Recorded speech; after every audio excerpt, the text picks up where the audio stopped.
Group C ও group D নিয়োগে আর্থিক দুর্নীতির ইডির করা মামলায় ধৃত প্রসন্ন রায় জামিনের আবেদন। বৃহস্পতিবার ধৃত প্রসন্ন রায় জামিনের আবেদন সংক্রান্ত মামলাটি ছিল কলকাতার ইডির বিশেষ আদালতে। বৃহস্পতিবার এই মামলায় প্রসন্ন রায়ের আইনজীবী আদালতে জানান, তিনি নথি হস্তান্তর করেছেন, ইডির তদন্ত চলছেই, তবে ট্রায়ালের কোনো সুযোগ তিনি অদূর ভবিষ্যতে দেখতে পাচ্ছেন না। 4টে এফআইআর থেকে পিওসি জেনারেল হয়েছে। গ্রুপ সি গ্রুপ ডি একসাথে নিয়ে নিলেও অন্য মামলার ক্ষেত্রে ইডি আলাদা আলাদা ইসিআইআর করেছে। এরপর তিনি জানান, দুটো মামলার অর্ধেকের বেশি অভিযুক্ত একই। দুটি মামলায় 17 জনের মধ্যে এমন রয়েছেন 8 জন। এরপর আদালতের মুখ্য বিচারক সুকুমার রায়ের উদ্দেশ্যে প্রসন্ন রায়ের আইনজীবী জানান, প্রসন্ন রায়ের গ্রেপ্তারির সময় 2022 সালের 26শে অগস্ট এবং 2023 সালের 11ই মে সিবিআই মামলায় জামিন পাওয়ার সঙ্গে সঙ্গে 2.5 বছর পর হঠাৎ প্রসন্নকে গ্রেপ্তার করে ইডি।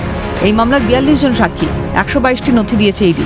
এরপরই বিচারককে প্রসন্নর আইনজীবী জানান, তিনি জানেন না এই মামলার কবে ট্রায়াল হবে। সমস্ত কর্মচারীদের জিজ্ঞাসা করা হয়েছে এই আর্থিক উৎস কোথায়, প্রত্যেকেই উত্তর দিয়েছেন, আমরা জানি না। বিচারকের উদ্দেশ্যে প্রসন্নর আইনজীবীর প্রশ্ন, এভাবে চললে প্রসন্ন রায় কতদিন কাস্টাডিতে থাকবেন? আর্থিক দুর্নীতি হলো 46 লক্ষ টাকা। ইডির যদি কোনো তদন্ত করার থাকতো তাহলে জামিন পাওয়ার আগেই সেটা করা যেতে পারতো, কিন্তু 2.5 বছর পর নতুন করে আবার কিসের তদন্তের প্রয়োজন পড়লো তা বুঝতে পারছি না। জামিনের আবেদন করতে চাই। যদিও বৃহস্পতিবার এই মামলার আবেদন সম্পর্কে কোনো শুনানি হয়নি। পরবর্তী শুনানি 20শে মে। আপাতত ধৃত প্রসন্ন জামিন আদৌ হয় কিনা সেদিকেই নজর থাকছে। অদ্রিজা ঘোষের রিপোর্ট, ক্যালকাটা নিউজ।